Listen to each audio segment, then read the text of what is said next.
Tuberculosis जैसी बीमारी के खिलाफ सघन अभियान चलाकर इसे मिटाने के लिए संयुक्त राष्ट्र ने न्यूयॉर्क स्थित अपने मुख्यालय पर एक विश्व सम्मेलन किया है। इस सम्मेलन में 28 साल की नंदिता वेंकटेशन भारत से खास तौर से शामिल हुई, जो 2 बार टीबी के हमले का शिकार हो चुकी हैं और अब इसके खिलाफ जारी जंग की मजबूत आवाज हैं। GoNews की सहयोगी सुतपा देब ने यूएन मुख्यालय पर नंदिता वेंकटेशन से एक्सक्लूसिव बात की। 28-year-old Nandita Venkatesan is a passionate TB advocate. She is also a 2-time TB survivor who has permanently lost her hearing due to TB medication.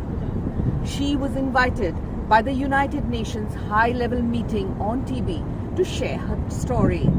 Nandita tells us what her key messages were. When I was asked to present my speech at the high-level meeting, I decided that I would like to highlight 3 key messages which I derived after conversations with several survivors. So the first message was that governments across the world must scale up the WHO recommendations. I mean, they should start following the WHO recommendations, which says that you must scale up the usage of newer drugs and stop or reduce the usage of injections, which are very painful. And an injection itself is the main culprit behind me losing my hearing.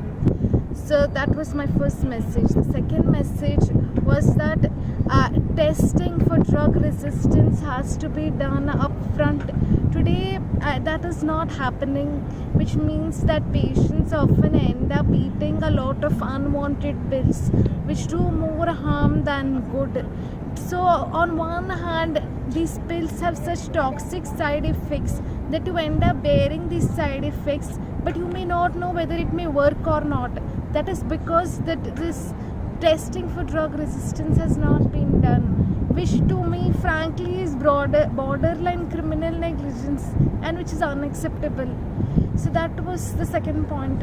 And the third aspect I highlighted was that mandatory counseling of TB patients, because the whole process of dealing with an illness like this is a very lonely process. So unless you have some form of hand-holding, counseling or guidance, only then would you have the motivation to take those pills and enter the finish line. So these were the 3 key messages I highlighted.